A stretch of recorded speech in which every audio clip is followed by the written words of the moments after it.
hindi din po maganda na mababa ang calcium. So just para sa kidneys naman lagi, eat everything in moderation. Sagutin ko po muna yung sa kidney part.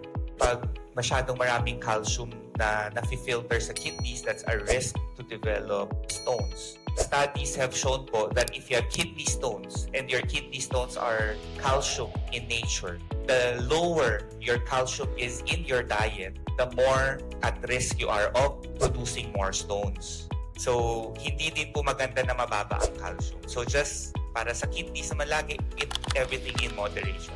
Now, if the patient is osteoporotic and mababa yung calcium niya sa dugo, so what the kidneys will do is, lahat po ng calcium na nafi-filter papunta sa ihe, ibabalik po niya yan sa dugo.